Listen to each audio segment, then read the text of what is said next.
The differences between Booker T. Washington and W.E.B. Du Bois.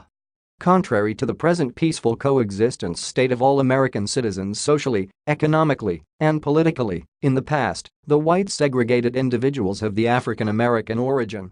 Therefore, because of the white supremacy, the Negroes had no say, even in issues that concerned their lives. Hence, the nature of suffering this community endured in the hands of the whites.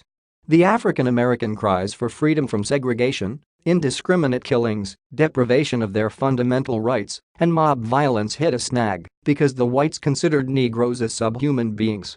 Because of the worsening condition, Negroes sought ways of freeing themselves from such extreme suffering, leading to the rising of two influential Negro leaders, namely Booker T and W.E.B. Du Bois. Although these two leaders shared a common agenda of saving the African Americans from segregation and extreme suffering, they had different ideological approaches to the problem. According to Booker T, the gradualist economic approach was the only method that could guarantee Negroes freedom, an idea that Du Bois dismissed. According to him, regardless of the economic riches and education that Negroes obtained under submission to the whites, there is no way whites were to give them freedom. Hence, his gradualist political policy. The central theme of Du Bois' ideology was that African Americans had to demand and fight for their freedom. There is no way their white oppressors could leave their slaves to leave. Because of the respect that the whites accorded Booker T, having worked with them and showed loyalty to them for a long time, Booker T held the notion that, through foregoing their cries for freedom, social equality, and fundamental liberties, the whites could offer black Americans some industrial agricultural training and employment opportunities. Therefore, through the expertise learned from the training and jobs, African Americans were eventually to gain the respect of whites, hence, the eventual granting of their civil liberties.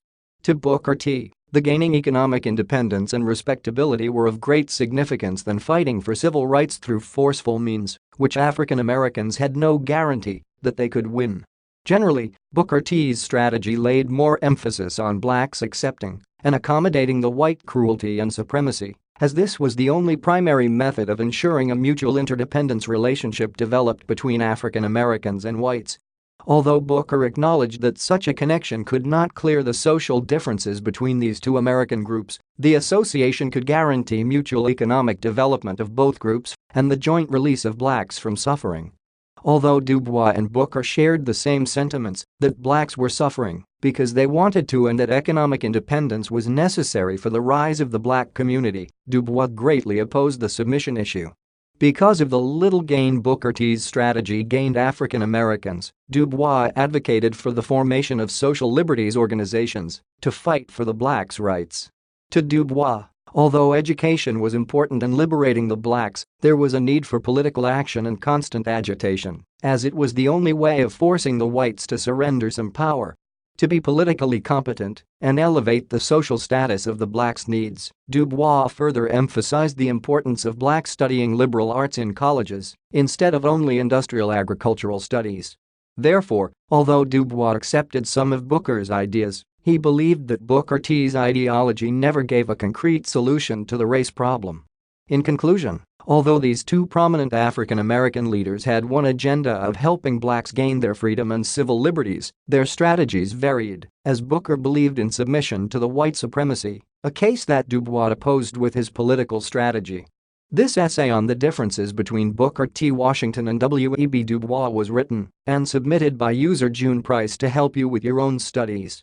You are free to use it for research and reference purposes in order to write your own paper. However, you must cite it accordingly.